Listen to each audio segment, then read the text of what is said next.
from our friend, Judge Bob Orr. Duke Athletics seems to be on a hot streak in a variety of sports. How did that happen? They got knocked out by Virginia in the Super Regionals. And I know that Chris Pollard, their head coach, keeps talking about they're knocking on the door. They're going to keep getting these opportunities, and one of these days it's going to break through. I know Virginia's coach said the same thing about Duke. And the transformation of Duke's baseball program, we don't really spend a lot of time talking about college baseball in general until this time of the year. But there has been a complete turnaround in that program under Pollard. Now, there's a relationship with our old employer over at the Durham Bulls Athletic Court that helps with these things. But it's nice to see Duke on this kind of streak. You see what happens with Mike Elko and Duke football. Obviously, basketball's continuing to roll with John Shire. So it's been nice to see. Why? Now, wait a second. always question the questioner on this one. Why is Bob pointing out Duke's success? He's a Carolina guy. Yeah, but why would he? I've actually gotten a lot of this from a lot of different people, and I have somewhat fatigue on this. But I'm going to try it's not necessarily Duke, because Wake Forest also shouts to the Deeks going back to Omaha. Remember, for the longest time, they were the only ACC team to win the College World Series. They won it in 1955. This is their trip back to Omaha. Congratulations to them. We'll get to that. They've been the number one team all year long. They've been great, right? Yeah, but the question I have from like state fans in particular, or maybe even some other groups of fans, wait, why are they good at sports? Why is little Wake Forest, like, what advantage do they have? This is what I would say to you. If it's not football and if it's not men's basketball, okay, I think we can understand there's a talent there. There is a process where we're trying to get the best athletes into school, right? Yeah. Not necessarily the best students, but the best athletes. When you look at SAT scores and you look at grade point averages and you look at academic performances, obviously football and men's basketball is not at the same level academically as the other sports, all other sports, right? But if you go by what Debbie Yao used to call the boutique sports in particular, for the most part, when you look at them, field hockey, lacrosse, women's golf, you name it, you're talking about excellent students. Like the most of these athletes are excellent students. Okay.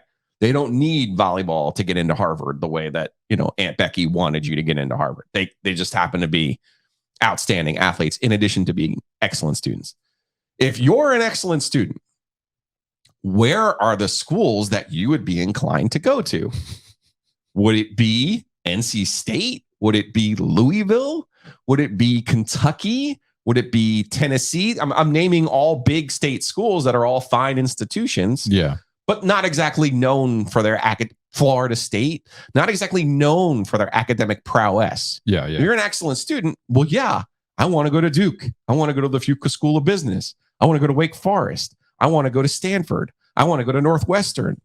So those schools that have an academic pedigree have an advantage in non-revenue sports. Because again, also keep in mind with non-revenue sports, especially on the men's side, not a lot of full scholarships running around out there. No, there's not. Okay. There's also probably more of an awareness that you're not going to be a professional soccer player, right? You're probably not going to be a professional baseball player either. No. So a lot of these players in these non-revenue sports are excellent students and are attracted to the idea of graduating from an excellent school. We've talked about Stanford before. Why does Stanford? I don't understand. Why do they have 40 national champions in the last 7 years? Well, if you're not an East Coast person and you're an outstanding student, guess what? You probably want to go to Stanford. And they attract the best talent for that reason.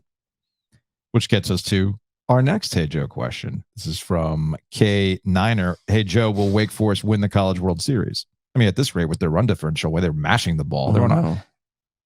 What? I got bad news for you. What? Wake Forest is not going to win the College World Series. Why not? Because the SEC team is going to win the College World Series. Well, they just beat an SEC team. They beat one that fired their coach in the middle of the season. Yes, congratulations. Did the coach know Wake Forest was going to win? The ex-coach? Did he put money on that? That's probably why he did it, right? No, it was. Hey, the tournament started for Wake Forest. They at least played an SEC team. How the heck Virginia gets there by beating Duke? We want to talk about bracket luck. Well, bracket luck is real, my friend. I understand the SEC is top dog when it comes to college baseball, but it's not who would be second in terms of college baseball?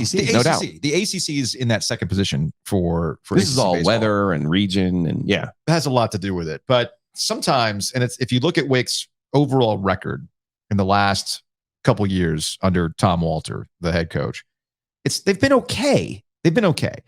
They've been building to this for sure. They've been building to this, and also something we talked about with Elliott Avent, head coach at NC State. The transfer portal changes everything, and you can immediately change your fortunes like that, which they seem to have done on the pitching staff. All right, I think that's probably the most underrated portion of this, because I dabbled in watching some more College World Series stuff this weekend, including the Wake Forest Alabama game. Now, the game that they won on Saturday against Alabama was a little tighter. Yeah, but that's, again, gets back to my point about pitching, because those games will get away from you real quick. I was watching the Southern Miss Tennessee game, and like in one inning, boom, 6 runs, just like that. Like that's college baseball for you. So in a way, Wake's got the two things going for them. They can mash the ball in the middle of their lineup, and they have pretty decent pitching from what I can tell. This is just from an amateur perspective of watching. Pitching. No, they're the best team. But the problem with this tournament is the best team almost never wins it. Yeah. It's the first time since Virginia was the number 1 seed where the team is actually going to Omaha, the number 1 overall seed. The SEC just has better players. We'll see. If Wake Forest can get this thing done, I would love to see it.